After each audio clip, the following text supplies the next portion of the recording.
Have you ever found yourself doing awesome with your eating habits all throughout the day, only to sabotage yourself by diving into the pantry or the fridge late at night?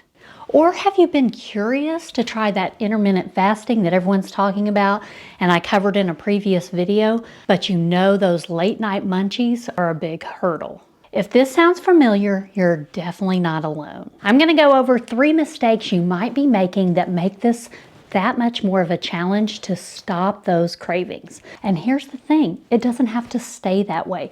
With a few simple adjustments, you can finally conquer those nighttime cravings. Welcome back. I'm Jenny and I'm here to help you shine through midlife and beyond. We're zeroing in on those nighttime munchies that can mess with your best laid plans. Whether you're trying intermittent fasting or just want to get healthier and drop some weight. Trust me, I've been right where you are, trying to white knuckle my way through the day, trying to be so good, eat the salad, try not to eat too much, all to by the end of the night, I just say to heck with it, and cave in to those cravings. Especially once perimenopause came on the scene, those nighttime cravings got harder and harder to ignore. And mistake number 1 is you're not eating enough. You heard me right. You're not eating enough at breakfast and lunch. Or you're not even eating the right things at breakfast and lunch. It's easy to think that, oh, just a cup of coffee and maybe a light breakfast and we'll be good and eat that salad for lunch. But here's the real deal. When you're skipping out on protein and fiber and not front loading your day with that, it sets you up for a lot of hunger later. Let's start with breakfast. You want it to have protein in it. I want you to switch your mindset about what breakfast looks like, tastes like. Instead of the sweet treats kind of breakfast that we grew up with as kids, think more savory. Eggs, Greek yogurt, something that's going to give you a dose of protein and get you started off on the right foot in the morning. I also like to add vegetables if you can. I know it doesn't seem like breakfast. Even leftovers from the night before can be a great filling breakfast. Having the protein, having the vegetables, and you'll know if you're doing this right, if you can go from breakfast to lunch without getting hungry, a stretch of at least 3 to 4 hours. You're getting enough protein and fiber that are keeping you full long enough. I knew I was making this mistake because I would get so hungry mid-morning and desperately need a snack. Same thing would happen between lunch and dinner. I would get that snack cravings and then it would happen again after dinner. And you know you're not eating enough good quality protein and fiber at each of those meals if you can't make that stretch. It's exhausting having to think about all the snacks plus the meals. So this really can help simplify your eating if you'll just do this. We also grew up in the time where salads were the healthiest lunch possible. So we were good girls and ate our salad, maybe just some leaves and dressing, trying to be good. But this made us a lot hungrier later, and then our body made up for it with those cravings later in the evening. So I still encourage you to have a salad for lunch, but add in the protein. If you're a restaurant, pay the extra to add the chicken or the beef. Get protein in there. It's great to get all those colorful vegetables, but really make sure that you're getting a well-balanced lunch so that it can carry you through to dinner. This combo keeps your energy levels stable throughout the afternoon because your blood sugar stays balanced, making you less likely to succumb to those cravings later in the evening. One way I make this super simple to follow through, especially Monday through Friday, is I meal prep my breakfast and my lunch, and I have it the same thing all week long. If you're interested in some of my meal ideas, let me know in the comments and I'll make a video about that. So I'm not a big fan of having to count all the calories or your macros. It makes me feel like I'm on a diet. So just start filling your plate with protein first, add your greens or vegetables, and then a little portion of carbs if necessary. If you front load your day with protein and fiber, it really sets a good foundation for the rest of the day. Now let's move on to the next mistake you might be making that's undermining your efforts. Mistake number 2 revolves around dinner, the meal that can make or break your evening. A dinner higher on carbs and lower on the protein and fiber, practically an invitation for a blood sugar crash and those nighttime cravings kicking in strong. Why? Because those carbs raise that blood sugar And what goes up must come down. It's your body just telling you, I need more fuel. But if you keep that blood sugar stable with protein and fiber and back off some of those heavy carbs, you're going to notice that your blood sugar stays stable along with your hunger. And it's a lot easier to turn down the temptations of late night snacking when you're not hungry. Picture a typical dinner. Maybe a bowl of pasta, a side of bread, maybe some mashed potatoes, even a glass of wine.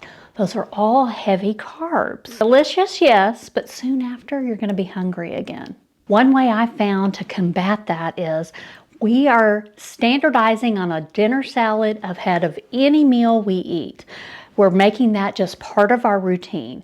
Brady and I thought about what do we like in a dinner salad. A lot of times when you go to a restaurant, you just automatically get a dinner salad and you eat it without thinking. Why can't you do this at home? Start with that fiber, and it's going to help you get a little less hungry so that the carbs are at the end of the meal and you're not going to overdo them. Then make sure you put that protein on your plate. Usually chicken, steak, or fish that's on my plate.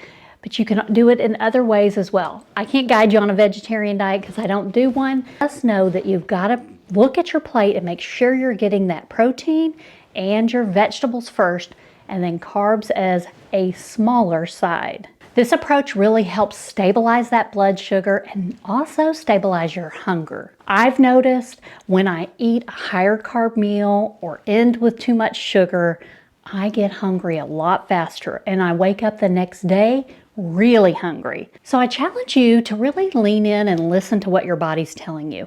If you're getting hungry too soon after meals, try to adjust your protein and fiber first and lower those carbs. So make sure you're eating enough earlier in the day. Eat like a queen at breakfast, like a princess at lunch, and maybe a pauper at dinner.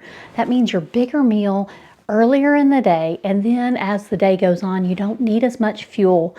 And I know it's kind of scary because you think, if I do that, then I'm going to overeat throughout the whole day.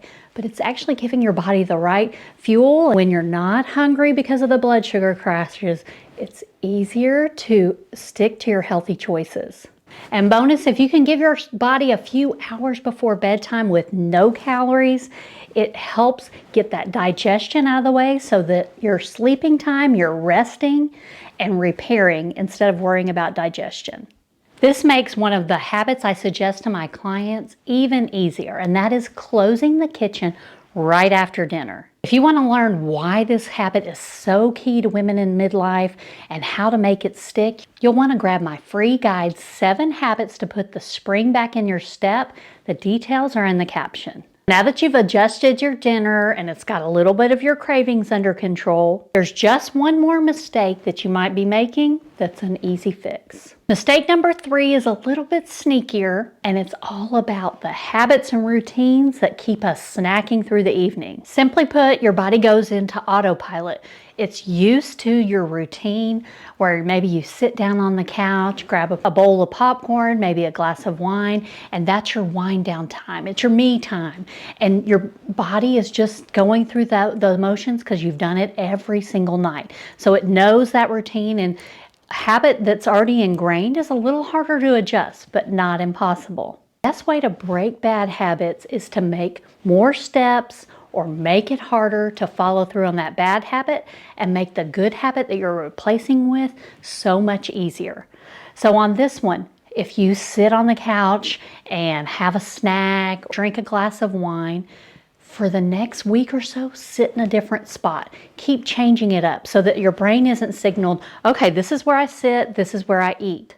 Try that, mixing up that routine. Or maybe you go take a bath during that time where you normally have the munchies. Figure out where you normally are and let's change it up so it makes it a little harder.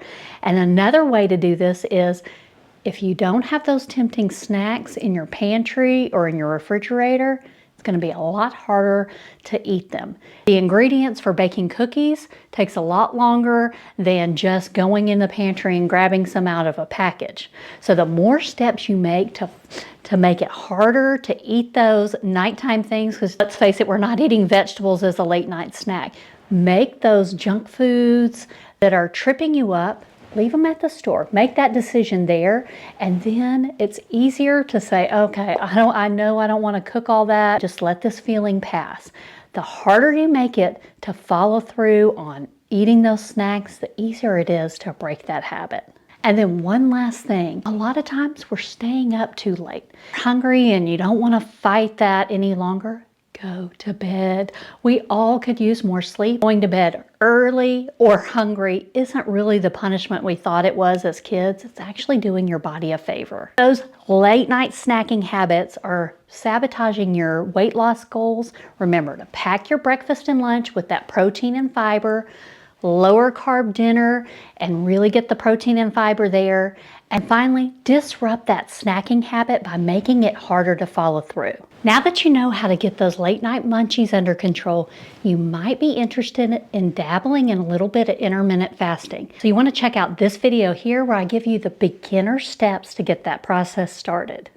Thanks for watching, and if you found any of these tips helpful, be sure to hit like and subscribe for more tips on thriving in midlife and beyond.